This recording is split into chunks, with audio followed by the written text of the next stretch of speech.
Chapter 6. Between Two Worlds. Nobody talks enough about the hallway. That's what I call it. The space between who you used to be and who you're becoming. It's not a glamorous place. No pretty decor. No comfy furniture. Just bare walls, dim light, and you holding a box of your old life, unsure whether to store it, throw it away, or unpack it in the next room. When you're in the hallway, you don't get applause. Nobody comes to visit. People either expect you to hurry up and get back to normal, or they are too uncomfortable to ask how you are doing. The hallway is where you learn to live without the familiar, but you don't yet have the new. I remember my own hallway season. It was after a major loss when my old identity had been stripped. But before I had any clue what the next chapter would look like, my days were a mix of trying to keep routines and staring at the ceiling, wondering what on earth I was doing with my life. You think you are fine until someone asks, "So what's next for you?" And you want to say, "Sis, I don't even know what's now for me." The hallway messes with your sense of time. You're not where you were, so you can't go back. But you're not at your destination, so you can't fully go forward either. And because there is no map, you end up pacing, sitting down, walking again, checking imaginary doors to see if maybe one is open. In the early days, I tried to rush through it.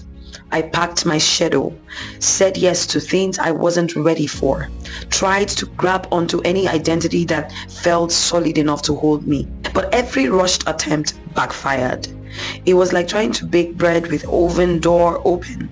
I kept checking too soon and nothing was rising. One afternoon, I was sitting in my car after another "I'll figure it out" meeting that didn't lead anywhere.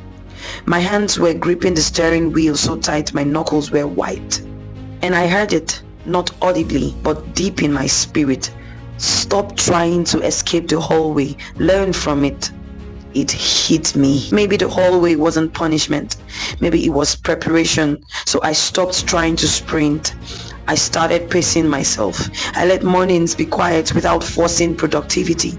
I allowed grief to finish its sentence before cutting it off with distraction. I even started talking to God about the awkwardness of it all. "Lord, I feel like a spare part. What am I supposed to be doing here?" And slowly, the answer came. Be still enough to hear who you are without the noise. In the hallway, I discovered pieces of me I'd ignored when life was busy. I realized I liked slow mornings. I learned my creativity comes back when I stop drowning it in overcommitment. I started practicing new habits, not because they would look good on Instagram, but because they felt like me. Here's what the hallway taught me. You don't have to rush becoming. The in-between is part of the identity rebuild. It's the sanding and polishing before the paint. It's the letting go before the grabbing hold. And yes, it's awkward.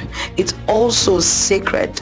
Today, when I sense I'm between two worlds again, shedding one identity and waiting for the next, I don't panic. I know the hallway is where God gives out blueprints, and if I can wait there long enough, when the next door opens, I'll be ready to walk through it without dragging the old furniture with me.